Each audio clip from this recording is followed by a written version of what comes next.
नमस्कार, बहुत स्वागत है आपका गुड न्यूज टुडे में। आपके साथ में हूं शुभम सिंह। अच्छी और सच्ची खबरों में सबसे पहले बात करेंगे मानसून की, जिसने केरल में समय से 8 दिन पहले दस्तक दे दी है। केरल में आमतौर से मानसून की एंट्री 1 जून को होती है, लेकिन 16 साल में ऐसा पहली बार हुआ है कि मानसून जल्दी पहुंचा हो। हालांकि मानसून की आमद के बाद केरल के कई इलाकों में तेज बारिश और आंधी का दौर चल रहा है, जिसे देखते हुए मौसम विभाग ने अलर्ट जारी कर दिया है।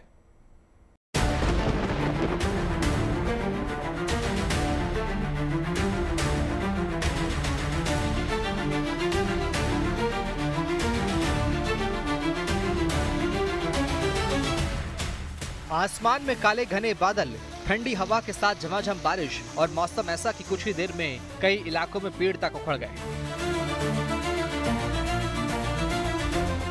तस्वीरें केरल से आई है, जहां आज दक्षिण पश्चिम मानसून ने दस्तक देकर लोगों के चेहरों पर मुस्कान बिखेर दी। मौसम विभाग ने 1 जून तक मानसून के केरल पहुंचने का अनुमान जताया था, लेकिन अनुमान से 1-2 दिन नहीं बल्कि सप्ताह भर पहले ही मौसम मेहरबान हो गया और मानसून केरल पहुंच गया, जिसके असर से राज्य के कई हिस्सों में बारिश शुरू हो चुकी है। आज जो केरला में मानसून ऑनसेट हो गया, जो 8 दिन अपनी नॉर्मल डेट से पहले है, जो उसकी नॉर्मल डेट होती है 1 जून, लेकिन आज ये 24 को ऑनसेट हो गया। और आज ही जो मानसून ने केरला ही नहीं कुछ बाकी हिस्से भी साथ में कवर कर लिए। केरला साथ में कर्नाटका के हिस्से भी कुछ कवर हो गए, तमिलनाडु के भी हिस्से कुछ कवर हो गए। उसके साथ ही कुछ हिस्से नॉर्थ ईस्टर्न स्टेट के भी, स्पेसिफिकली मिजोरम वगैरह के भी आज मानसून कवर हो गया। मौसम विभाग के मुताबिक मानसून पिछले 4 दिन से देश के करीब 40-50 किलोमीटर दूर अटका था और शुक्रवार शाम आगे बढ़ा और केरल में दस्तक दी। मौसम विभाग के मुताबिक 16 साल में ऐसा पहली बार हुआ है जब मानसून इतनी जल्दी आया है। 2009 में 9 दिन पहले 23 मई को केरल पहुंचा था। इससे पहले 2001 में भी मानसून ने 23 मई को ही दस्तक दी थी। साल 1918 में मानसून सबसे जल्दी 11 मई को केरल पहुंचा था। आमतौर से मानसून 1 जून को केरल पहुंचता है, लेकिन इस बार मानसून की आमद 8 दिन पहले हुई है, जिसके बाद केरल के कई जिलों में तेज हवाओं के साथ जोरदार बारिश हुई। अलग अलग इलाकों में जलभराव हो गया और कई जगह तेज हवाओं की वजह से पेड़ भी उखड़ गए, जिसका असर ट्रैफिक पर देखने को मिला। हालात देखते हुए कई इलाकों में एनडीआरएफ, एसडीआरएफ और फायर ब्रिगेड को भी तैनात किया गया। मानसून की दस्तक के साथ ही मौसम विभाग ने केरल के कई इलाकों में तेज आंधी, बारिश की चेतावनी भी दी है। मछुआरों समेत आम लोगों को समुद्र से दूर रहने की सलाह दी गई है। 27 मई तक केरल, कर्नाटक और लक्षद्वीप में तटों पर मछली पकड़ने के लिए समुद्र में जाने पर रोक लगा दी गई है। मानसून के आज तमिलनाडु और कर्नाटक के कई इलाकों में भी पहुंचने की संभावना है। 1 हफ्ते में देश के दक्षिणी और पूर्वोत्तर राज्यों में मानसून पहुंच जाएगा, जबकि 4 जून तक मध्य और पूर्वी भारत को मानसून कवर कर सकता है। आईएमडी ने मानसून के आगमन को देखते हुए केरल के कई जिलों के लिए रेड अलर्ट जारी किया है। अगले 24 घंटों में 20 सेंटीमीटर से अधिक बारिश का सामना करने का अनुमान है, जबकि कुछ जिलों में ऑरेंज अलर्ट घोषित किया गया है, जहां 11 सेंटीमीटर से 20 सेंटीमीटर के बीच बारिश हो सकती है। आईएमडी ने 6 सेंटीमीटर से 11 सेंटीमीटर के बीच भारी बारिश की आशंका वाले क्षेत्रों के लिए येलो अलर्ट भी जारी किया है। हमारा यही अनुमान है कि मानसून बाकी हिस्सों में भी थोड़ा कवर कर जाएगा। 3 से 4 दिन कुछ महाराष्ट्र के हिस्से, गोवा कवर कर जाएगा। इसके अलावा कर्नाटका के कुछ और हिस्से कवर करेगा। आंध्र प्रदेश के हिस्से भी कवर करने का अनुमान है और साथ में नॉर्थ ईस्टर्न स्टेट कवर करने का भी और हिस्से अनुमान है। अब सवाल ये खड़ा होता है कि इस साल मानसून जल्दी क्यों पहुंचा। इसकी मुख्य वजह अरब सागर और बंगाल की खाड़ी में बढ़ी हुई नमी है। समुद्र का तापमान सामान्य से ज्यादा रहा, जिससे मानसूनी हवाएं तेजी से सक्रिय हुई। पश्चिमी हवाओं और चक्रवातों की हलचल ने भी मानसून को आगे बढ़ने में मदद की। ऐसा माना जाता है कि मानसून की वापसी सितंबर में होती है, लेकिन क्योंकि इस बार मानसून ने 8 दिन पहले दस्तक दी है, तो उम्मीद है कि इस बार बारिश अच्छी होगी, जिसका फायदा फसलों को मिलेगा। Bureau report, good news today. Kerala में तो मानसून की एंट्री हो चुकी है, लेकिन देश के बाकी हिस्सों को अभी मानसून का इंतजार है। लेकिन उससे पहले देश भर में मौसम की मेहरबानी का दौर चल रहा है। मुंबई से लेकर दिल्ली तक बारिश का अलर्ट जारी कर दिया गया है। मुंबई के कई इलाकों में बहुत तेज बारिश का अलर्ट जारी किया गया है। हालांकि दिल्ली वालों के लिए मौसम अगले 1 सप्ताह सुहाना रहने की उम्मीद है।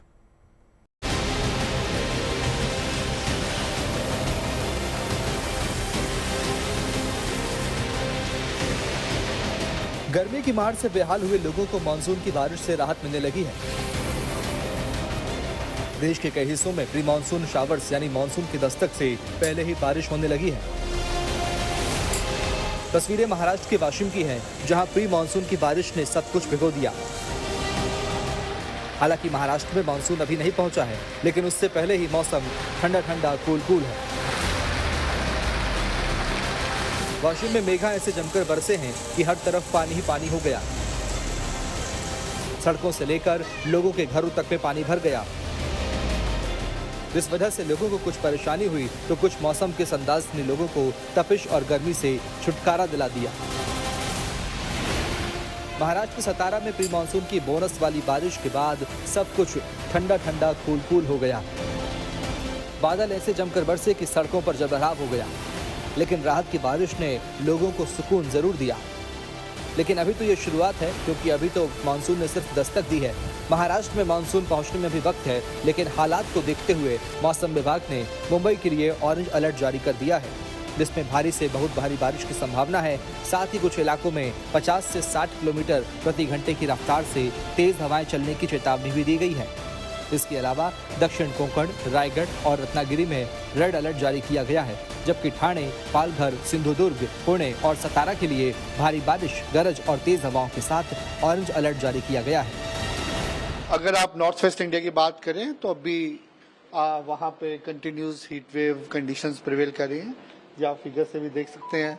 जो मेजर रीजन है वो राजस्थान है। राजस्थान में जो फर्स्ट स्पेल हीट वेव का था वो 17 मई से स्टार्ट हुआ था। उसके बाद पिछले कुछ दिनों से हम कंटिन्यूस रेड अलर्ट दे रहे हैं और आने वाले 3 दिन इसका रेड अलर्ट ही रहेगा। और बाकी हिस्सों की बात करें, पंजाब, हरियाणा के लिए हम उम्मीद करेंगे 3 से 4 दिन हीट वेव रहेगा। बादल सिर्फ महाराष्ट्र में ही नहीं बरसे, बल्कि गुजरात में भी बारिश ने लोगों को राहत दी। तस्वीरें गुजरात के वलसाड की है, जहां लू के थपेड़ों से जूझ रहे लोगों को राहत की बारिश का इंतजार था। और आखिरकार इस बोनस वाली बारिश ने लोगों को सुकून के पल दे दिए। सूरज की तपिश और गर्म हवाओं के थपेड़ों से परेशान लोगों के लिए यह मौसम किसी खुशनुमा एहसास से कम नहीं रहा। गुजरात के नवसारी को भी बारिश और बदरा ने भिगो दिया। तेज हवाओं के साथ बारिश ऐसी हुई कि मौसम सुहाना हो गया। तूफानी बारिश से मौसम तो सुहाना हुआ ही, लोगों को चुभती और जलती गर्मी से भी राहत मिली। छत्तीसगढ़ में प्री मानसून की एंट्री हो गई है। रिमझिम फुहारों के बीच रायपुर में जमकर बारिश हुई और लोगों को चिलचिलाती धूप के साथ सूरज की तपिश से छुटकारा मिला। मौसम विभाग ने अगले 7 दिनों तक बारिश का येलो अलर्ट जारी किया है, जबकि उत्तर प्रदेश में मानसून 10 से 18 जून के बीच पहुंचने की उम्मीद है। हालांकि उससे पहले 65 जिलों में बारिश का अलर्ट जारी किया गया है। अगले 24 घंटे में 7 जिलों में तेज बरसात का अलर्ट जारी किया गया है। बिहार में मानसून एक हफ्ते पहले 8 से 10 जून के बीच दस्तक दे सकता है। कुछ ऐसा ही हाल राजधानी दिल्ली का रहने वाला है, जहां न सिर्फ वीकेंड पर मौसम सुहाना रहने की उम्मीद है, बल्कि आने वाले पूरे सप्ताह में आसमान में बादल छाए रहने की भविष्यवाणी मौसम विभाग ने की है। मौसम विभाग के मुताबिक दिल्ली और उसके आसपास के इलाकों में 25 और 26 मई को गरज चमक के साथ बारिश की संभावना है। 27 मई को बारिश या गरज के साथ बौछारें पड़ने का अनुमान है। केरल में जल्दी मानसून की दस्तक को देखते हुए IMD का अनुमान है कि दिल्ली में 25 से 27 जून तक मानसून पहुंच जाएगा। मानसून भारत के लिए बहुत खास है और ये देश की 70% से ज़्यादा सालाना बारिश लाता है। IMD ने 2025 के लिए सामान्य से अधिक बारिश की भविष्यवाणी की है, यानी इस बार अच्छी बारिश की उम्मीद है। Bureau report, good news today. और अब बात सिखों के मशहूर तीर्थ हेमकुंड साहिब की करते हैं, जिसके कपाट सुबह 10 बजे खोले जाने हैं। लेकिन इससे पहले गुरुद्वारा हेमकुंड साहिब में रौनक के रंग बिखरे हुए हैं। गुरुद्वारे को फूलों से सजाया गया है। तीर्थयात्रियों के साथ साथ आम सैलानियों के लिए भी यह मौका बहुत खास है, क्योंकि हिमालय की गोद में इस बेमिसाल जगह पर आने का मौका लंबे समय बाद मिलता है।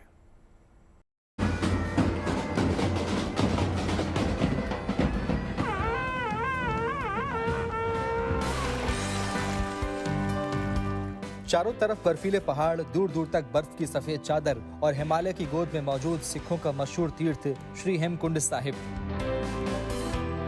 15,000 फीट की ऊंचाई, बर्फीली झील का किनारा और श्री हेमकुंड साहिब की पावन छटा।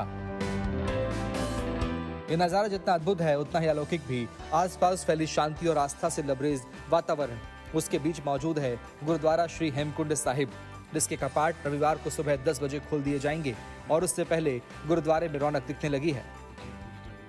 गुरुद्वारा श्री हेमकुंड साहिब की यात्रा 25 मई से शुरू होगी और 22 तारीख को उत्तराखंड के महामहिम राज्यपाल और मुख्यमंत्री जी ने पहले जत्थे को रवानगी दी थी।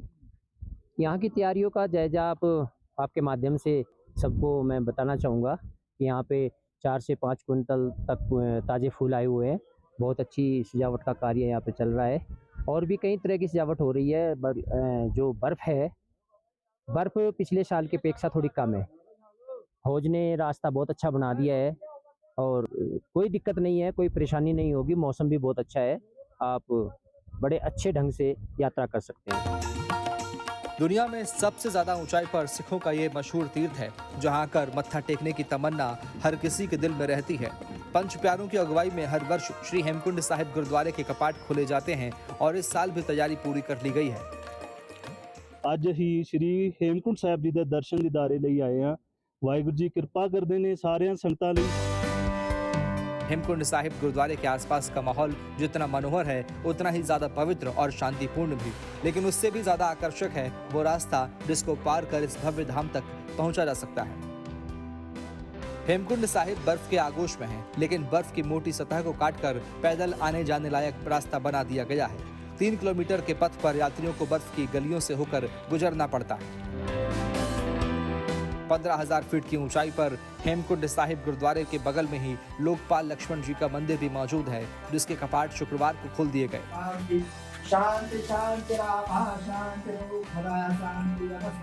आज यहाँ पे जो है कि हेमकुंड साहिब पे लक्ष्मण महाराज जी के कपाट और भगवान लक्ष्मण जी के और माता शक्ति जी का जो है कि दर्शन हमें जो है कि यहाँ पे जो है कि अभी मिला है और आगे कल प्रातः 24 तारीख को जो है कि ब्रह्म मुहूर्त पे भगवान जी का अभिषेक, रुद्राभिषेक होगा और हमारे पंचांग पूर्वांग के वजनों के आधार से ही भगवान का जो है कि अभिषेक किया जाएगा।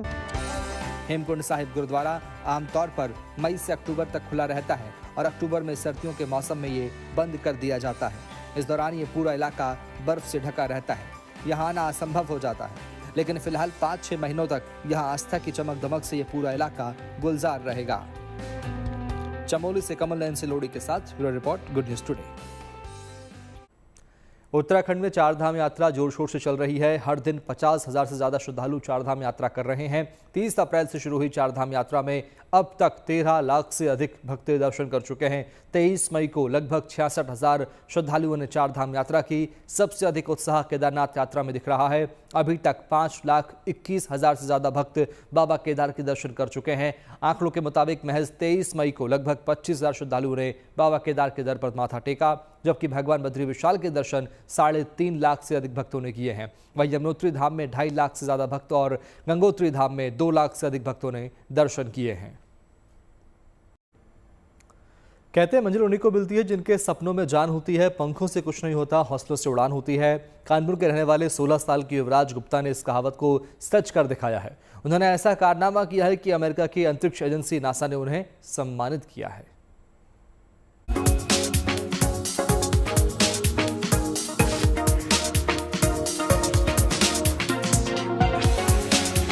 कीबोर्ड पर जितनी तेजी से 16 साल के युवराज की उंगलियां चलती हैं, उससे दोगुनी तेजी से चलता है उनका दिमाग।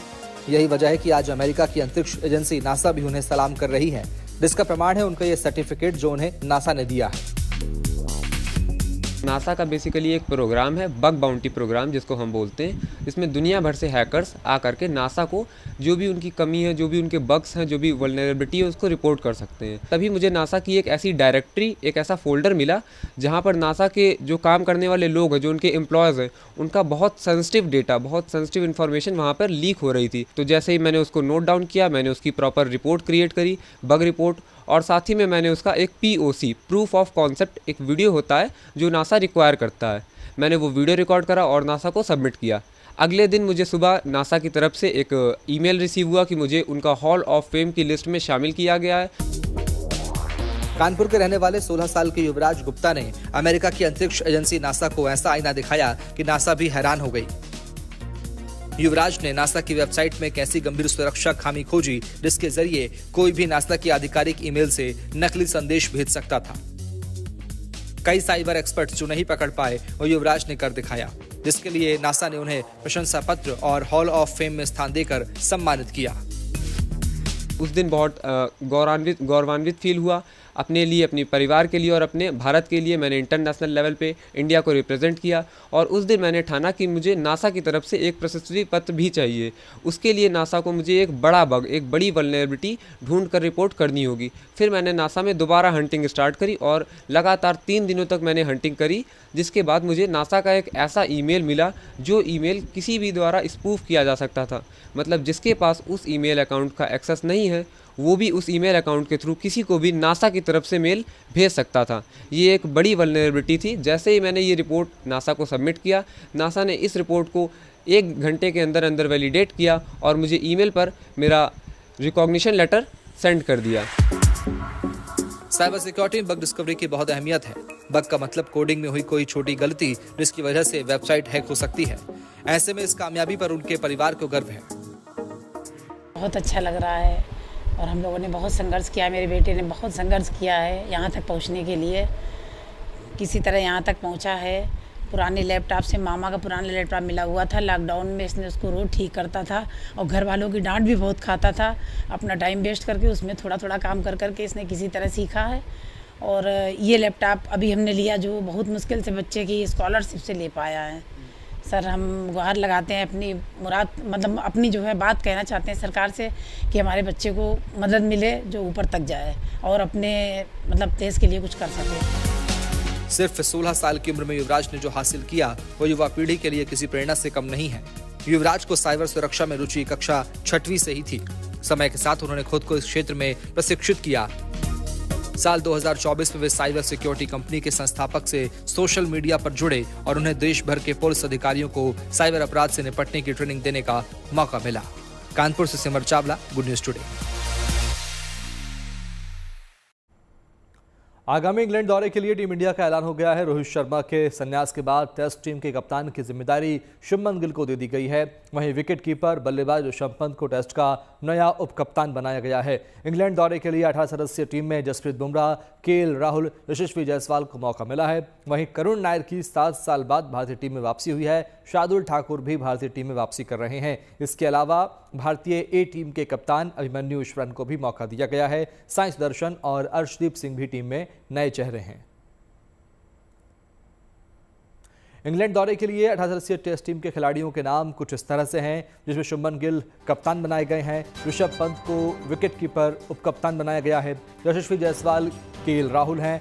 साई सुदर्शन भी इस टीम में शामिल हैं। अभिमन्यु ईश्वरन का नाम भी इसमें शामिल किया गया है और करुण नायर भी हैं। नीतीश रेड्डी भी आपको नजर आएंगे। रविंद्र जडेजा, ध्रुव जुरेल, वाशिंगटन सुंदर, शार्दुल ठाकुर, जसप्रीत बुमराह, मोहम्मद सिराज, प्रसिद्ध कृष्णा, आकाशदीप और अर्शदीप सिंह के साथ साथ कुलदीप यादव भी टीम में शामिल किए गए हैं। इंग्लैंड के दौरे के लिए भारतीय टीम की घोषणा कर दी गई है और कप्तानी का दारोमदार नए चेहरे और नए कंधों के ऊपर में दिया गया है। वो नाम है शुभमन गिल। शुभमन गिल इस टीम की अगुवाई करेंगे और इस टीम की अगर हम बात करें, चूंकि इंग्लैंड एक ऐसा दौरा होगा जहां भारतीय टीम के लिए सब कुछ दांव पर लगा होगा और ऐसे में शुभमन गिल के लिए एक बड़ा चैलेंज होगा।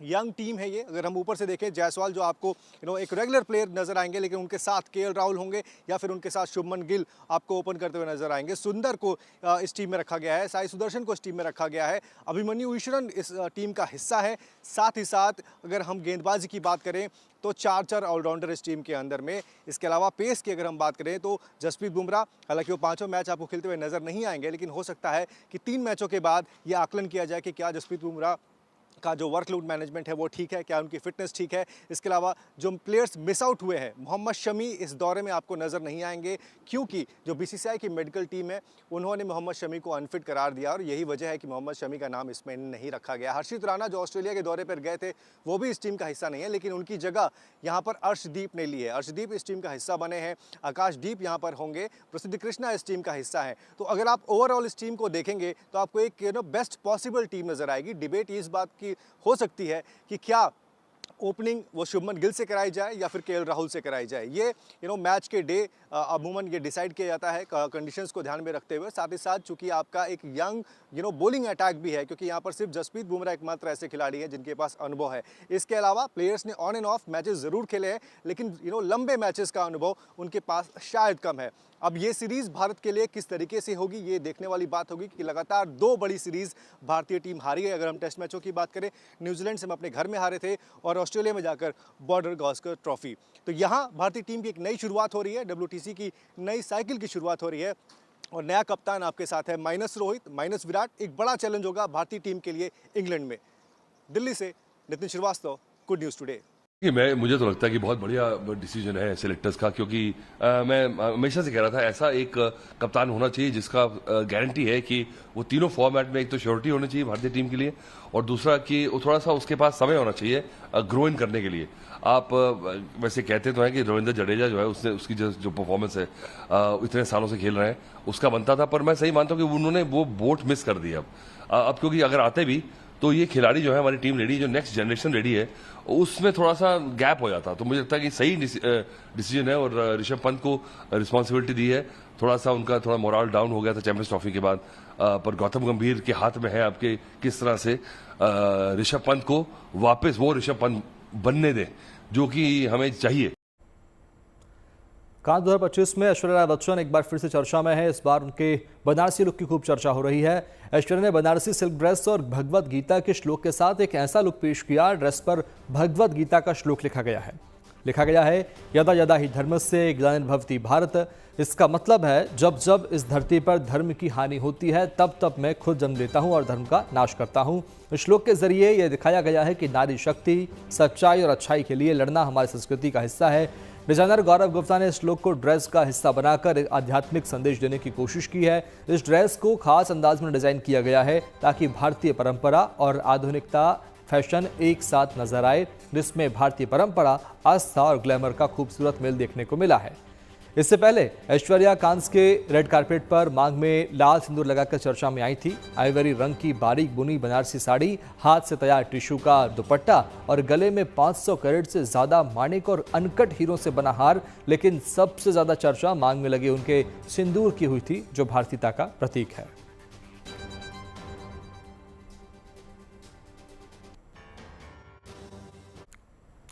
लालू यादव के बेटे तेजप्रताप यादव की एक सोशल मीडिया पोस्ट सुर्खियों में है। दरअसल तेजप्रताप ने सोशल मीडिया पर एक तस्वीर साझा की है जिसमें वो एक लड़की के साथ दिख रहे हैं। इस पोस्ट में तेजप्रताप ने लिखा कि लड़की का नाम अनुष्का यादव है और वो दोनों रिलेशनशिप में हैं।